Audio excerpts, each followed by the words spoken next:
so nice to talk to members of EnCourage, to parents who have sons and daughters in the lifestyle, and how hard you try to reach them, and how hard they resist you. Even when you are friendly with them about certain issues on the phone, they don't want you to talk about their situation because they've already told you they're going to stay in it at this time. And so it's better to talk about other things and wish them well in regard to other things they're doing.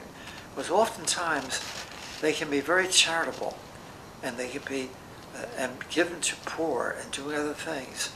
And you know they're doing that. So don't, it's not that you are not going to feel bad about it, but you know now is not the time to talk about it. And maybe later, some things may happen to them by which they call you and say, I have to talk to you about something. You know, that has happened. I want to mention several big points I make with people. It's very nice. I want to mention one thing in regard to the difference between you and your sons or daughters, or in some cases, it's a spouse who lost a spouse. And that's heartbreaking, especially a spouse, man or woman, who now has to take care of the children, you know. It's heartache. But one thing to keep in mind, don't blame yourself. And the reason for that statement is, from my long 50 years of experience in this field, there are many factors involved in becoming homosexual. I must mention one thing which is not true. It is not genetic. That is found by many studies, and people think they were born this way because their tendency toward the same sex begins so early in life for some of them. Not all. Some don't get this way to the teenage period. And so one author says there's 32 different factors. I could talk later about the main factors, but not right away. I want to mention the original, when you first find out that this has happened, there may be a little session with them, and you're a little disappointed. What you got to do is straighten that out by phone or by letter and say, no matter how we had difference in opinion, all that, I want you to know that I love you. And I want both the father and the mother to say that. The mothers are quicker to say it, but fathers also have feelings and disappointment. At least be able to say, I do love you and I'll pray for you. Those are good words. And that's enough to say about the issue of not blaming. The second point is keep in contact with them. Even when they don't answer your letters. Write letters. There may be other members of the family who are doing things. Write about their brothers and their sisters, and perhaps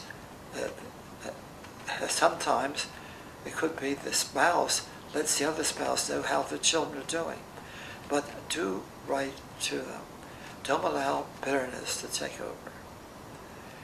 So that's my second point, which I think is important. Now, don't bribe them or give them all kinds of presents. I've seen some people try to do that. Give them a present, Easter, your birthday, Christmas, or some other special occasion, but don't overladen them or try to reach them with gifts. It won't work. I know that from people who tried it, and it doesn't work. Just let them know one thing. I love you, period. You may not feel good about saying it, but say it, and you will begin to feel good about it. They may begin to tell you they love you, even though they don't agree with you. And that's very important too. And finally, the most important thing I can say. I'm going to ask you to practice the most important of all virtues. That is, excluding faith, hope, and charity, of course. And that is the ability to actively resignate yourself to the will of God. However painful, say to the Lord, I don't understand it, but I accept it. And say it with all your heart.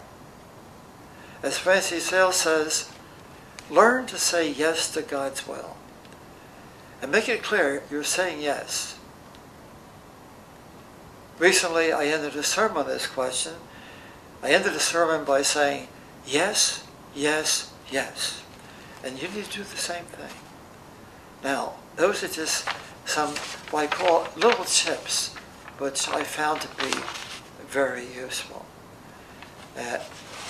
Another point, which I'm going beyond what I just said, is to continue to pray, like Monica praying for Augustine, to keep on praying. And if they call you sometime and they say something like this, because you may have been in good terms with them, I want to bring my spouse or my partner, not the spouse, my partner, to meet you sometime. There's several things you can do. One couple, doctor and his wife, they meet their son who's in the lifestyle and his partner every Christmas Eve. They go to a restaurant, all meet together. All right? You can do that. Or you can even invite them to your home occasionally. What you have to avoid is to bring them home for dinner every week. You can't do that.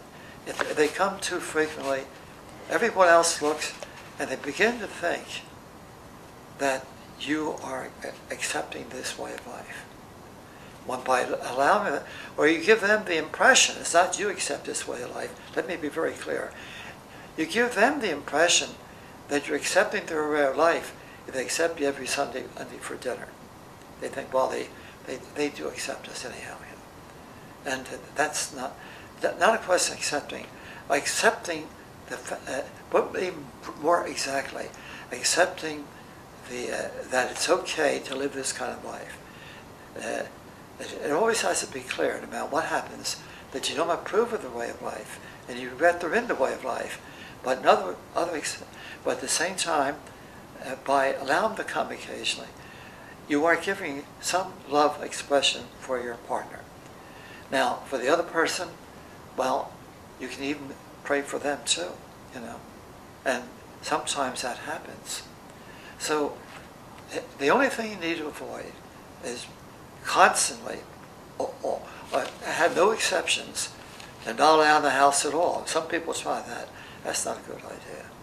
A little bit of leniency, treat them as human beings, and both of them together. Without, they know all the time you don't expect their way of life. Don't mean say those words. If they everybody said, we're different from you, and we're not listening to you on that issue, well, don't bother bringing it up. But keep on praying for them.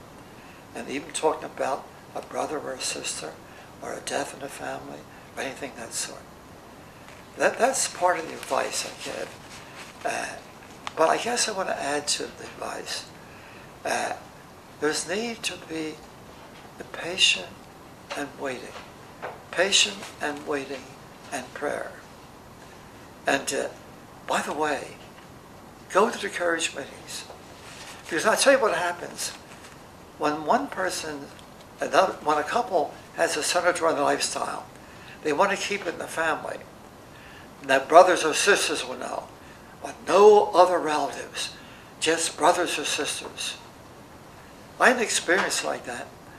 I was helping these people out, and the son was in the lifestyle. He was a doctor. The older brother was a dentist, like his father. Actually, there was a good way that came about. The older brother was a star in football. The younger brother couldn't play football at all. He began to feel inferior as masculine, which is a contributing factor to the beginning of homosexuality. So what you do is you try to point out you're remaining patient and praying all the time.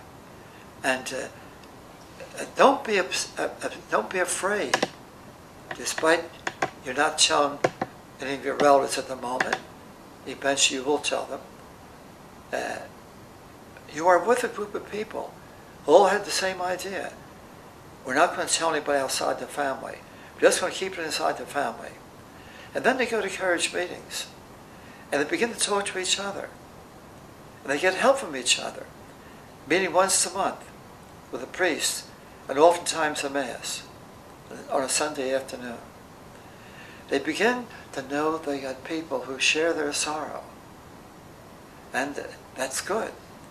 And eventually, they may not feel too much harm in telling an uncle or an aunt or a cousin, I'm praying for them. And have them continue to pray for them. It's not gossip anymore. It's having prayer with other members of your family, other relatives. We're never meant to keep everything inside ourselves. I hope that is some help to you. So, now, I want to make one point. It's possible that it may stay overnight, but they must be in separate rooms. And they may tell you ahead of time that they want to sleep in the same beds, and then you say you may not come.